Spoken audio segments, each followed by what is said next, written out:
Let's look at the Week 7 waiver wire. We'll start off with Sam Darnold, who's had 2 straight solid games. He scored almost 28 points against the Bucs in Week 5 and 20 points last week against Jacksonville. And he scored 16 plus points in 4 straight games overall, so his floor is pretty good. I don't love the matchup this week, but Darnold still should be owned in fantasy leagues. Another quarterback is Jaxson, and I was surprised he wasn't owned in more leagues. He scored 19 plus points in 2 of his first 3 NFL starts, including almost 24 last week against the Eagles. And he's also rushed for at least 54 yards in every game. Like, that's huge. I don't love his matchup this week, but Jaxson still needs to be owned in more fantasy leagues. And another quarterback who's played well is Trevor Lawrence. He had a good stat line last week, 258 yards, 2 touchdowns against Seattle.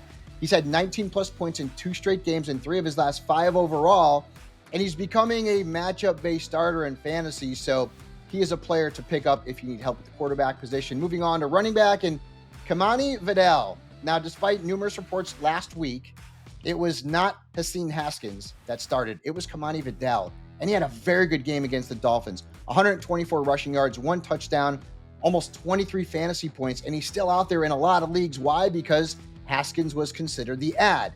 That was not the case. It's Kimani Vidal. Go out and get him.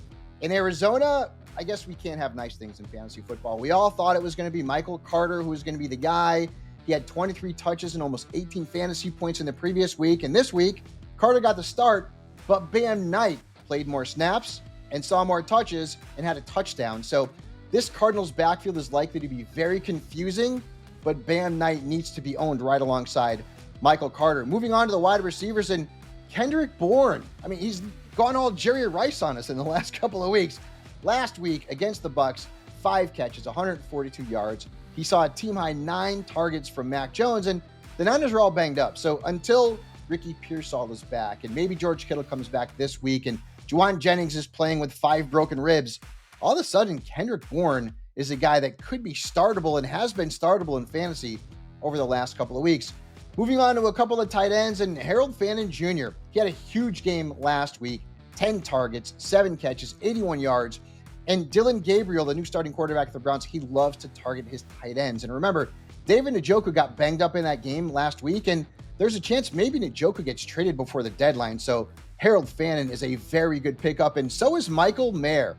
He had a breakout game last week. Remember, no Brock Bowers, 5 catches, 50 yards, a touchdown, and he also saw a team-high 7 targets. So Geno Smith definitely has a good rapport with Michael Mayer. And until Brock Bowers comes back, Mayer has the potential to be a fantasy starter in most leagues.